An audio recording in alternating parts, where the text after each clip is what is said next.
Hey guys, it is Eileen. I am back out again.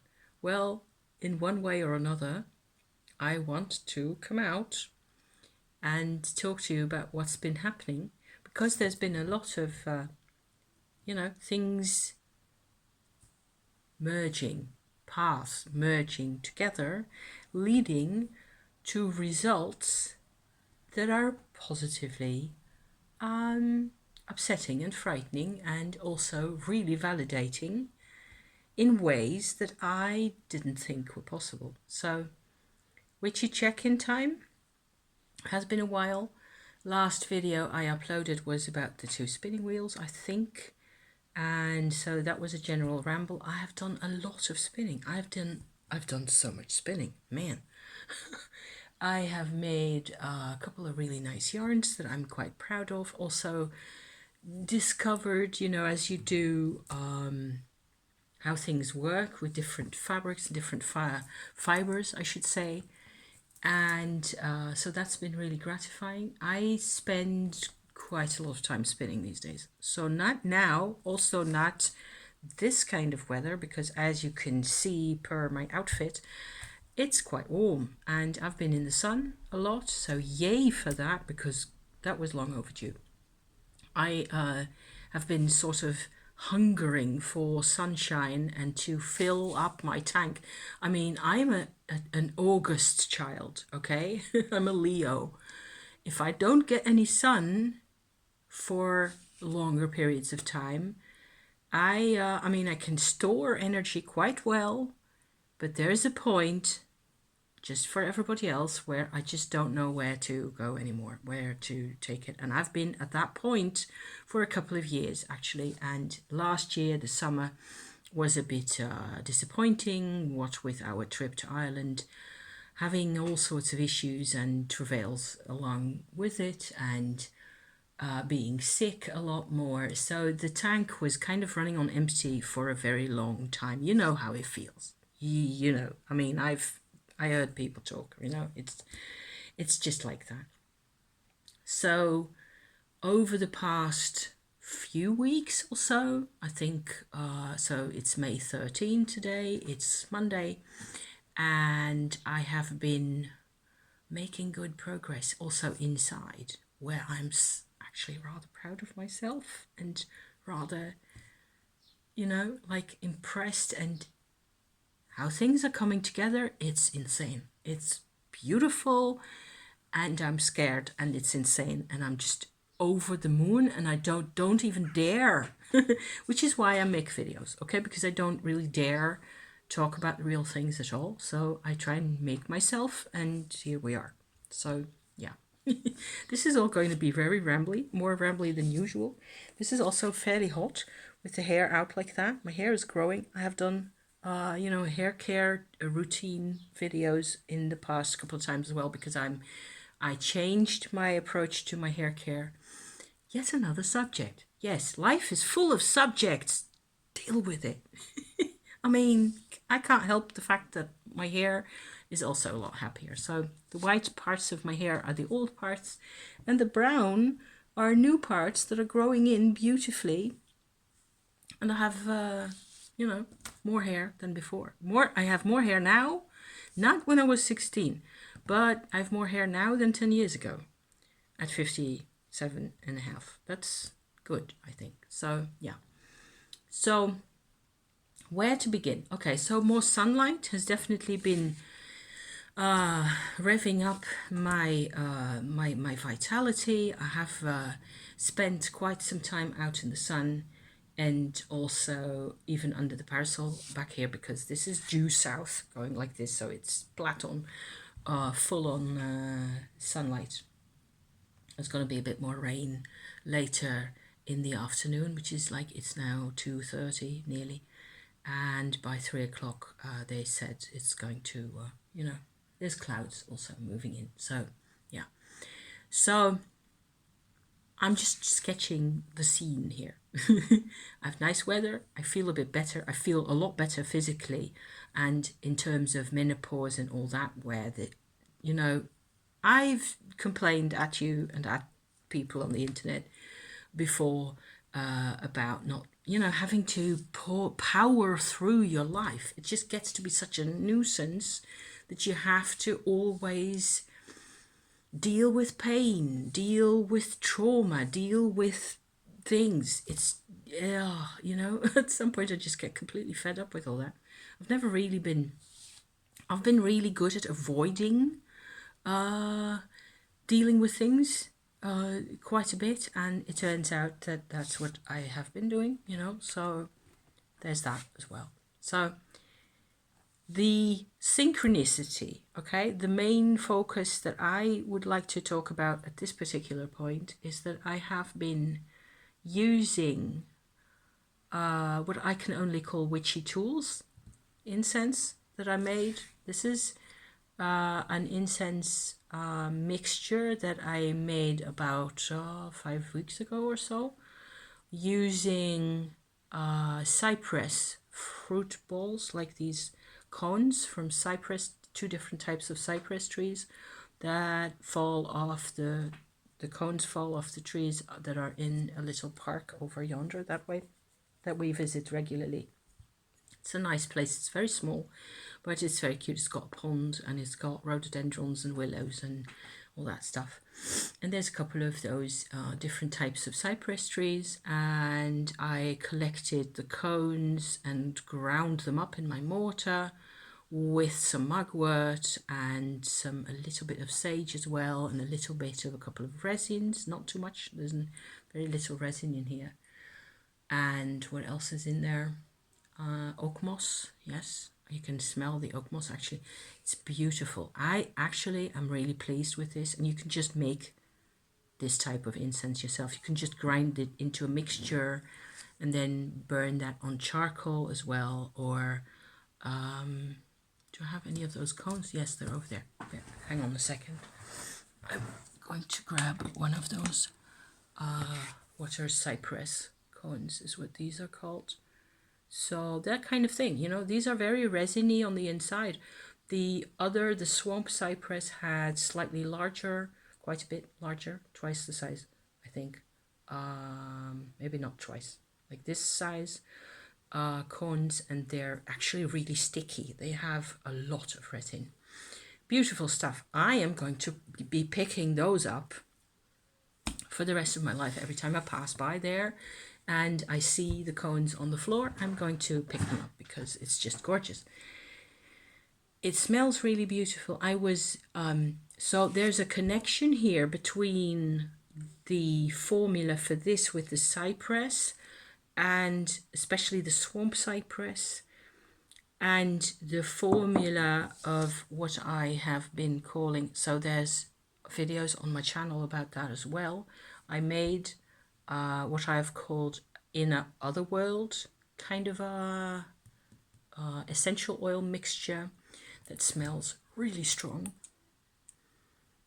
It's got mainly a juniper, a kind of juniper in it. Berry oil, I think it is. It's a juniper that has large, woody, brown berries rather than the type that you'd stick in food. That's a different type of juniper.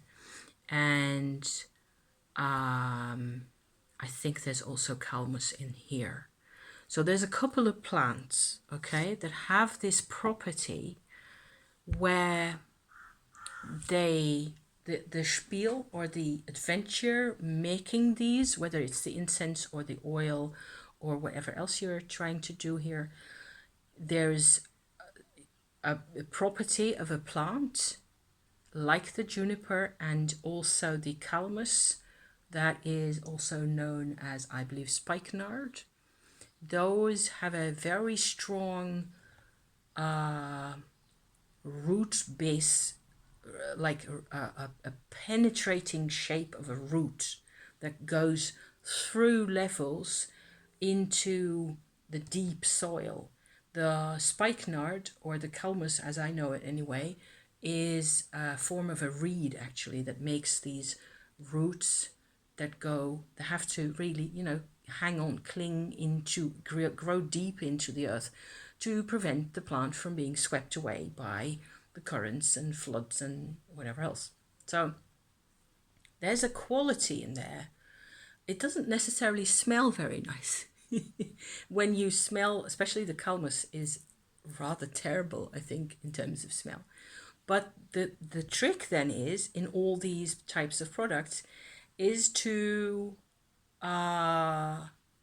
create like a structure around that one ingredient that then sort of communicates or helps communicate the virtue of that particular central ingredient outward into a series of levels, so that the total of your flask of mixture or whatever it is brings out the message of the plant, if you like, in a number of stages, all at the same time.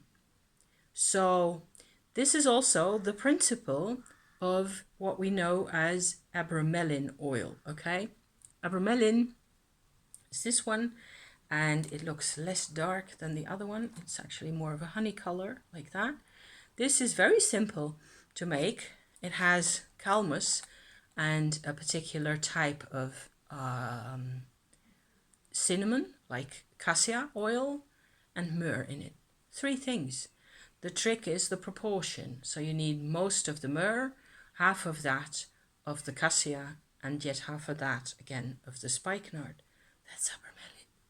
And it is wonderful. I have been using all these. Okay, so I've been burning the incense, I've been using the oils. I've made actually little tiny little these flasks where I put this is the abromelin, and it has orange flower absolute in it as well. And it doesn't even necessarily smell all that wonderful. It's just that you can wear this around your neck in a little pouch, and it will do all sorts of things. You know, it will help you.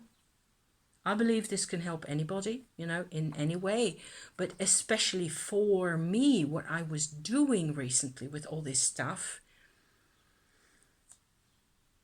I was looking for ways to finally leave behind, okay, a number of very large, very threatening limitations that were placed on me, or that I accepted into myself, or that I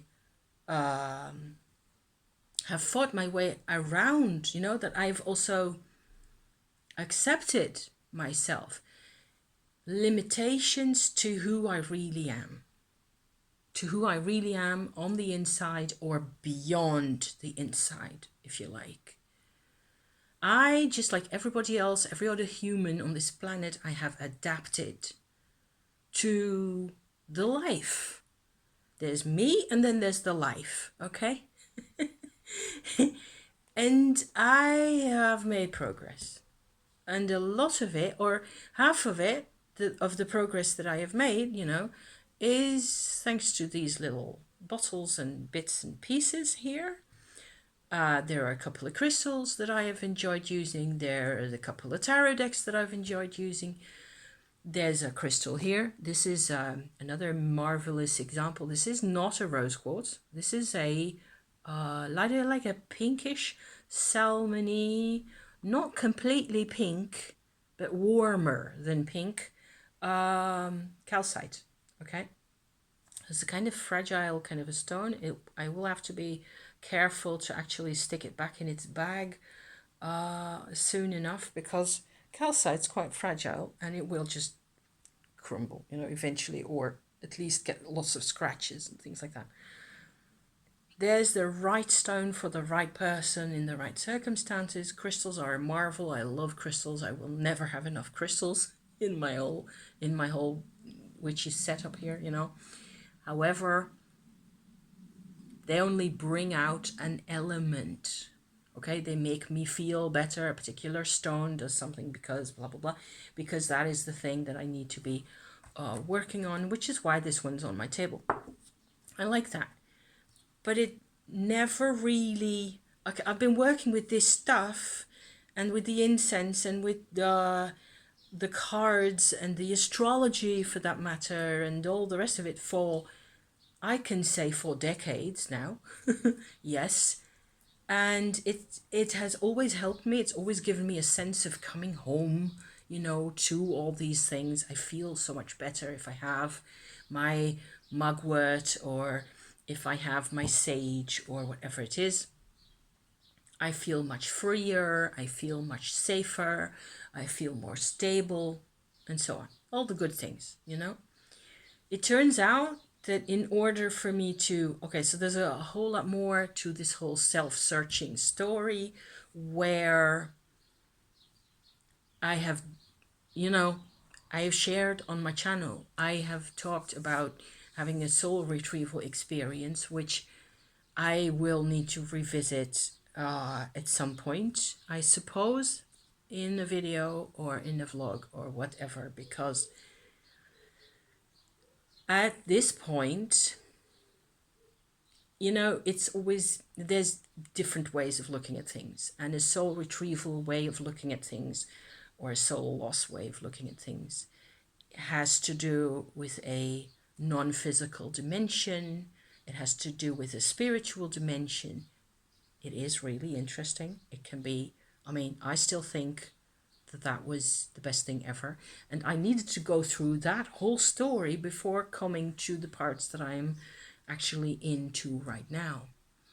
Another part that I've been doing a lot of work with and that I've been enjoying and or benefiting from has been working with demons over the past year. That has just been 1 year actually of listening to incantations and seeing what they do for me, and then building from there like a small group of forces, entities, if you like, parts of consciousness that have a particular way of working and a particular specialized area of expertise. That's a demon. It is a demon so long as we don't do anything to change its behavior and our behavior. Okay? A demon makes you do things or pushes one into inexorably. So there's been a huge part of my of the year past, you know, the past year for me and my husband has been finding new ways of dealing with demons. And turns out that where I have been doing my Kundalini yoga practice, which is Tumo, which is another thing I always talk about on this channel, you know,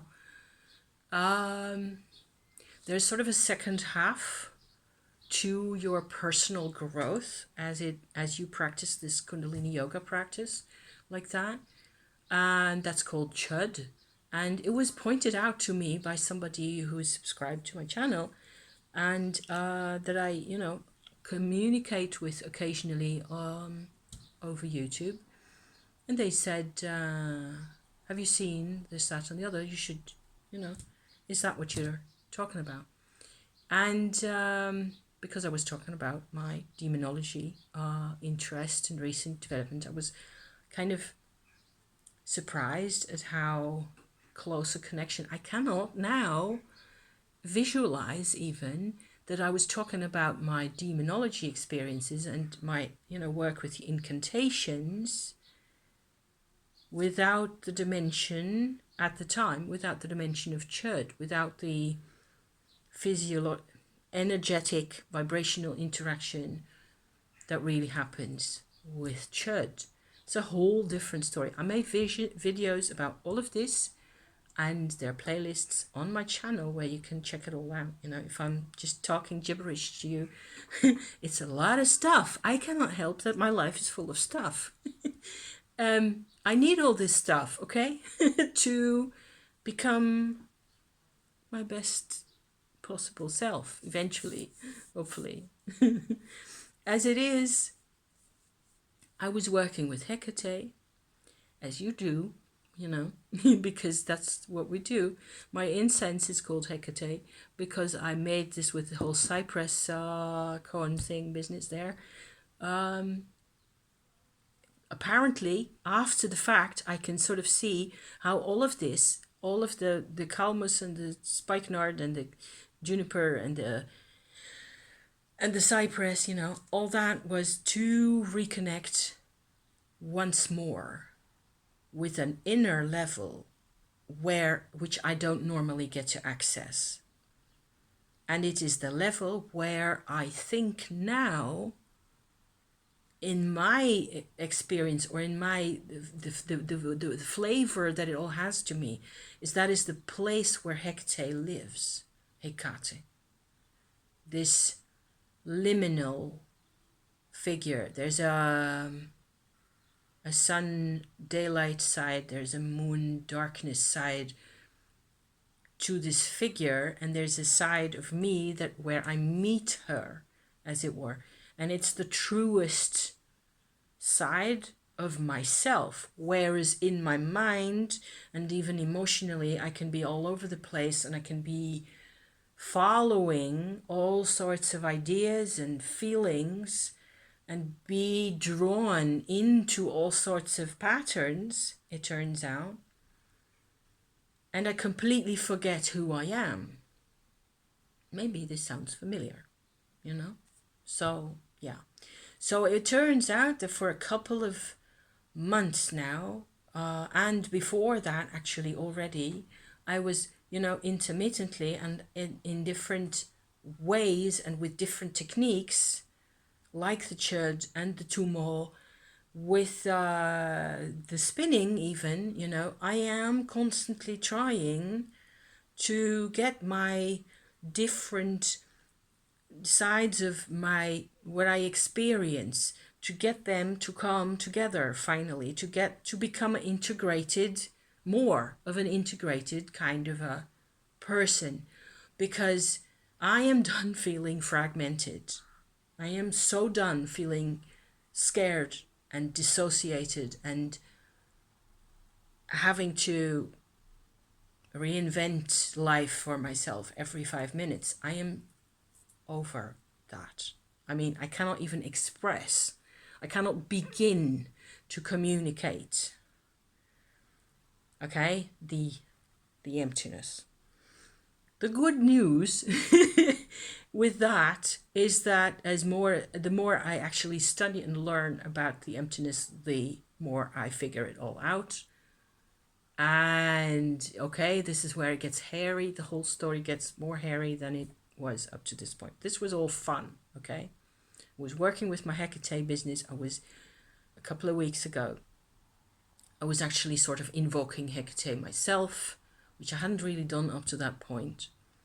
I was connecting with this level, which in hindsight, I think is this level in myself where I feel everything comes together. Everything comes together for me. Okay, so it will be a different level for every one of us, I think. A different kind of level. Maybe it's the same level, but it looks different. How am I going to tell, you know? And so fast forward to last, what was it, Monday, I think, or 2 weeks ago, Monday, something like that. Early May is the 4th of May in the Netherlands, where I live, okay, where I was born, is a sort of a war remembrance day, always, has been for decades, all my life. And always in the context of that, let me take a sip of water because this is going to be some story.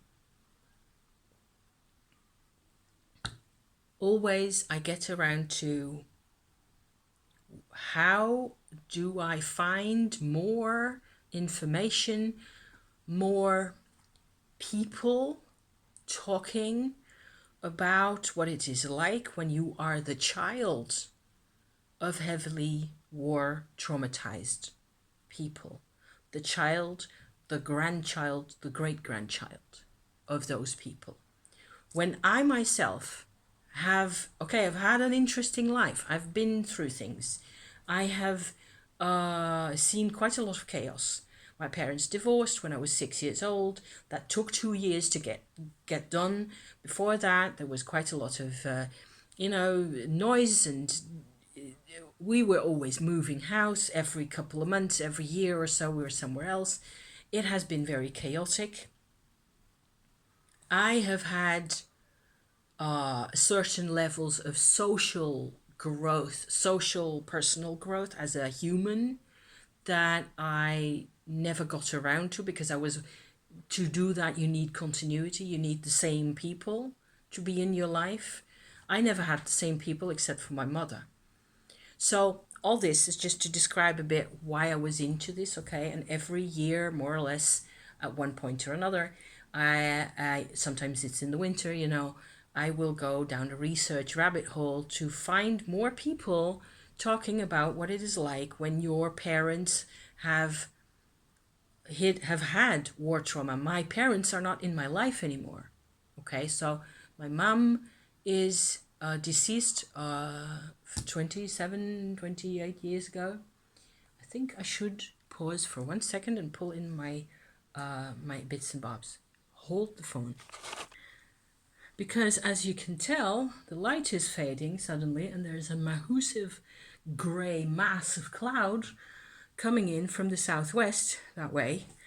And I suddenly felt like, okay, so there's the rain's gonna be here within probably 15 minutes or so.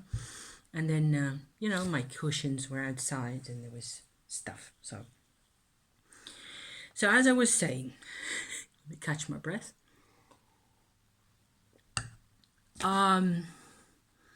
I never find experiences. I sometimes find that there's a couple of really small bits and pieces on like a therapy database, Dutch website, that if you want it, you please drop me a comment and I will put the link in.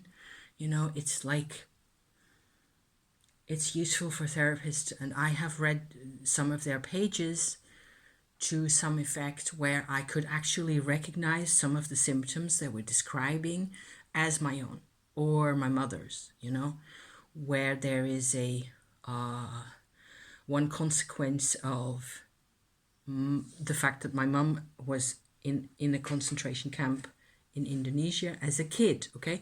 That is, say, 70 or 80 years ago. That still affects me because her behavior got severely polarized, I should say, restricted and pushed into itself.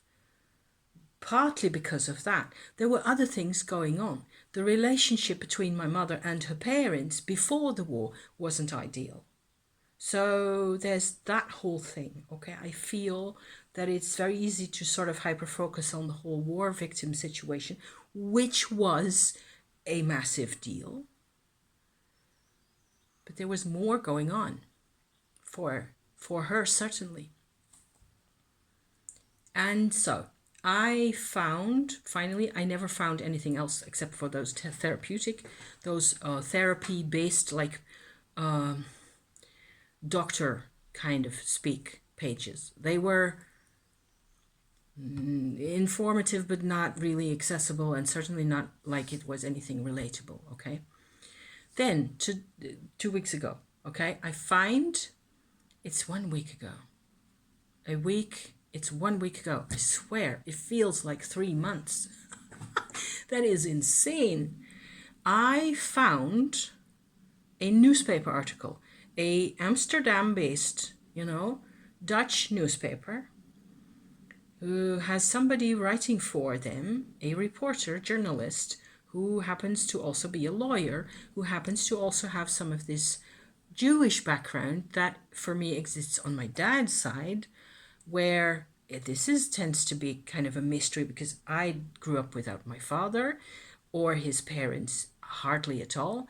There's a lot of Jewish background there that I know very little to nothing about. It's just smidges. So much empty spaces where there should be more experience, more talking, more exchange, and so on, which never happened. So I found the newspaper article, and she referenced Jill Solberg. And that is where my epiphany starts. So I'm picking up this article here that I found. I will put the link to this in the description to this video. And I was thinking, I don't know if it's going to work,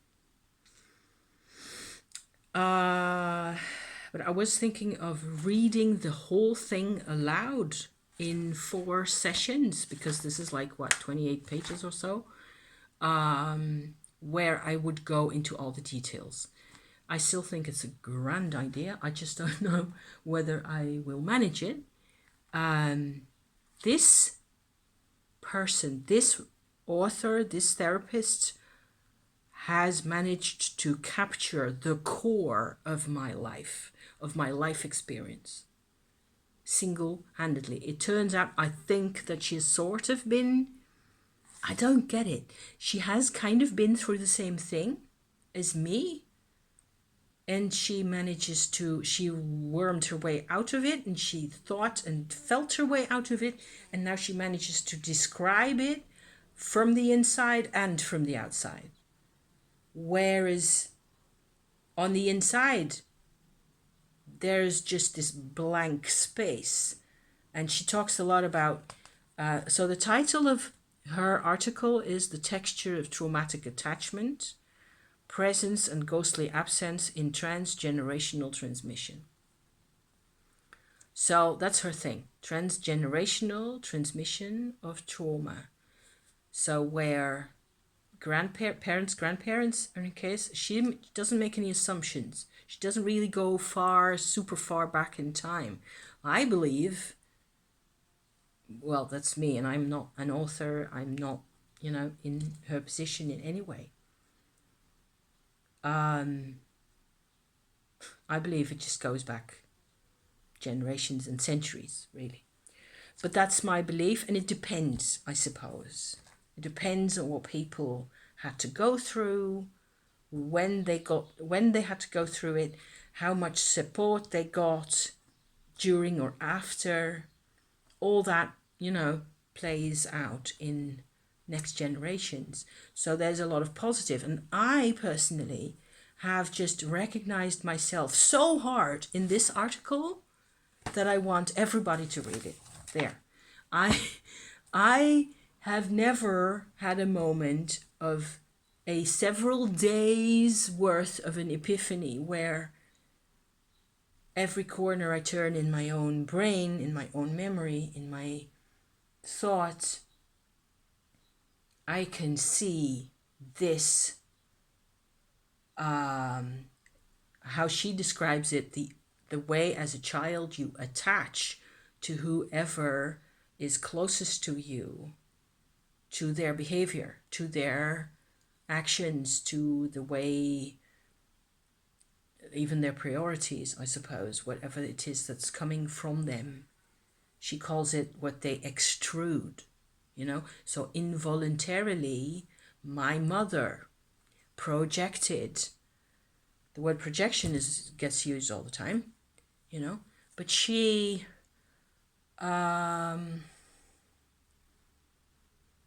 in the silence, it is completely involuntary, and she had no chance at suppressing it. She tried to suppress it, and it only made it worse. Famous last words. It just goes on like that always. And her parents were the same. And as I look at it now, I cannot see anybody in my direct ancestry, my parents or my grandparents on either side, who wasn't a mess, put simply. They were all fighting to survive, treading water, emotionally, barely treading water. Barely. And they were not on medication, they were not heavy alcoholics, they were not necessarily addicted to anything they got through their lives, they were working, they were even, artistic to a point. My dad and his family, they were certainly artistic. And I grew up with parents, with people who had such gaping holes in their personalities that it was impossible to really connect. And because of that, I never had any sense of who I was, especially as the years passed and I was left with my mum alone. And we were moving house from A to B to C to D endlessly. And all I had was her language and her perspectives and her priorities. And that's what I sort of copied because I was scared to death of her. And she could get really angry. And it was always my fault, I triggered her in all sorts of ways. And in the end, I was rather unaware. I always felt like she must have had some kind of excellent reason why I was, but she was hardly ever really violent. She wasn't violent physically, but she could just reduce me to a pulp just by being silent. And that's what I grew up with. Okay, so I always think of it as my Jewish ancestry being put to work in the verbal qualities. So I had endless numbers of conversations with my mother during her lifetime when we were still seeing, normal interaction with each other, more or less normal, whatever was normal for us, where I just, went ahead and started talking to her and drew her out. I was managing these conversations all the time. I was always trying to make her express herself, none of which really worked, but we had some fun times, I suppose. And I suppose I made a slight difference to the quality of her days, to some extent, where she was an invalid.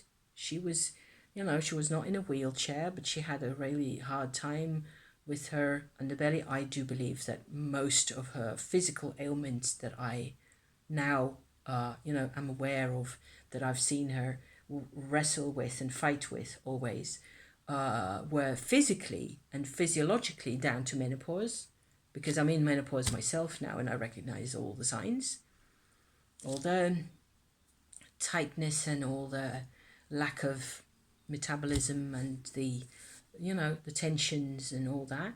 So the trauma reinforced the tension for her. She became more the problematic mother as she grew older.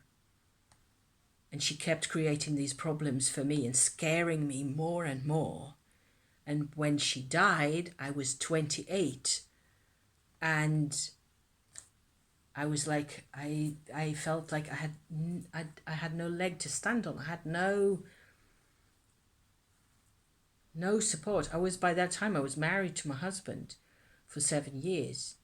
And it's the speaking, the having the conversation over and over and over that has saved me, I think. That has brought me to this point in time, to 2024. So I'm really grateful for that. The conversation, the wanting the conversation, even if there's nothing else, we will at least we will have talked, That's how I approached things back in the day. I was always reading, I was always studying things, I was always interested in things. I had physically very little to complain about except a bit of hormonal trouble sometimes, and at the time, headaches, which is a family thing. Why am I not surprised? I mean, both on my dad's and my mum's side, headaches are the norm, Everybody's got headaches in my family.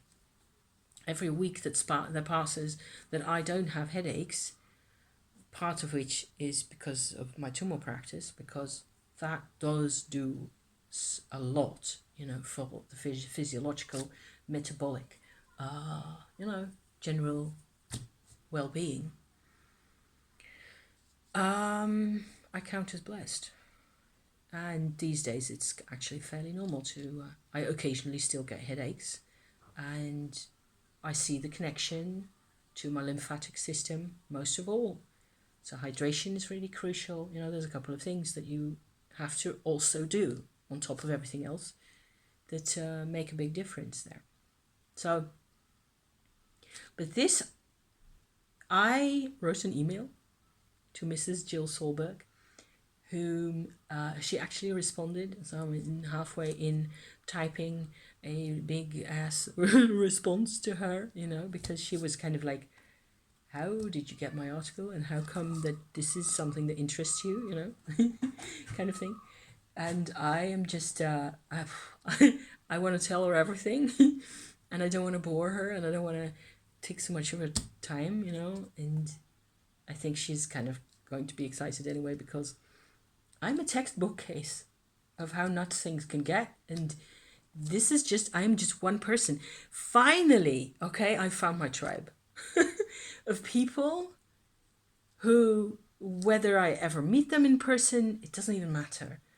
I mean, it would be cool to go to New York and to meet up with her, but I wouldn't know what to say to her in person except just bring her a huge bunch of flowers, like thank you, which I already said. There's a limit to how many times you can say thank you to a person. I'm embarrassed, and it's kind of awesome, and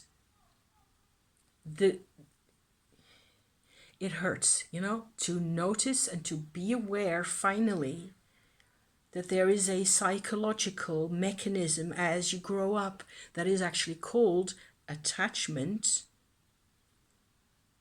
where as a kid you don't have a choice. You attach to whatever's there, and if there's a hole in what's there, you attach to the hole as well.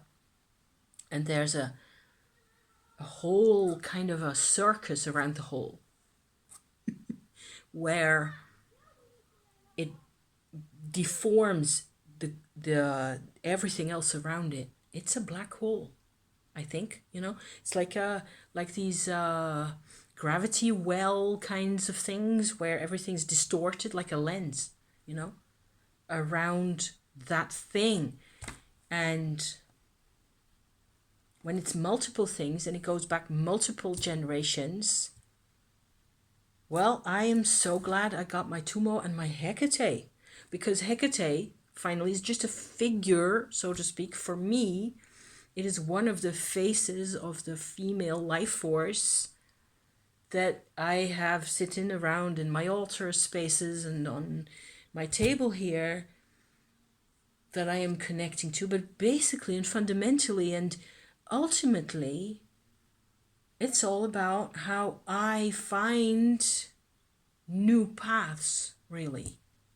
So this has been incredible, going from all the witchy stuff and the demonology even, and the incantations, to it manifesting in somebody actually explaining word for word how things go. I'm going to give you a little piece here from this article just so as you have a taste, and then we're going to call it a day, I think, for this whole thing.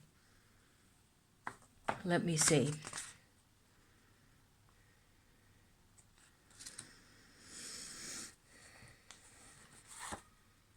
I could pick any paragraph because it's all really good. The work on transgenerational transmission of trauma often refers to these unspoken stories, but the mode of transmission has been shadowy and poorly defined. In proposing attachment as the mode of transmission, I hope to integrate theories and thus clarify our own and our patients' experiences. Understanding the role of attachment and the mutual regulation and or dissociation of affects, so feelings, right, within human relationships, opens the door to deepening our conception of how transmissions occur. Parents and children form an attachment unit that allows for deep, unconscious communication of fear and safety, of anxiety and security, of closeness and distance, of love and hatred, and so much more. All of this is often transmitted through the registers of attunement and misattunement and the active processes of self-other regulation of affects. I just think she writes beautifully anyway, and this is it's a complex subject, right? You have to see it through time and digest it, and if you reread it, I'm a Mercury retrograde, so I love rereading things, which I don't do often enough. And this little piece here at the time or after reading this, I felt like the whole attachment in a person, in each person. So me to my mum, but my mum to her dad, okay? And my grandfather, him, to his mother in turn. Each time it's like a map. The attachment creates, sort of crystallizes a map in a person of pathways and circuitry that is meaningful and relevant and connected, and bits are connected and other bits are less connected, and there's a whole, it's like a map in a way, and you keep following your map is what I have been thinking. For me, that kind of analogy works. So yeah. So as I said, I will put the link in the description, and there's she's published a number of books. Some of them are quite expensive, so I don't really see myself getting any of those books immediately. I don't know that I need to. I love being able to, tell her that it's amazing that I was reading this and that I just got through this. It was ResearchGate that coughed up this this link to this article, and it's one complete text of, like I said, 25 or so pages, and it's from a magazine. What does it say here? Psychological Quarterly or something like that. Psychoanalytic Quarterly in 2015, so fairly recent. Great research. Also, she quotes 100 other authors who are into the same kind of approach, and I've never felt so validated in my life. I swear to God. So I think that was my witchy check-in for today. I hope it was witchy enough. There's always mysteries to this whole thing. I've used astrology to map out, because there's a whole lot of stuff in my life that I still think is bonkers and that I cannot explain through this article or it will have to remain a mystery for now. I'm going to thank you for watching. If you lasted this whole time, how long was this? 48. Oh dear goddess. That's just how I do, right? So jabba jabba. Thank you for watching. I actually managed to say some of the important things, I think. I second guess myself, don't I? Thank you, and I will see you again next time, whenever we get around to making sense. Best of luck to you. See you next time. Bye-bye.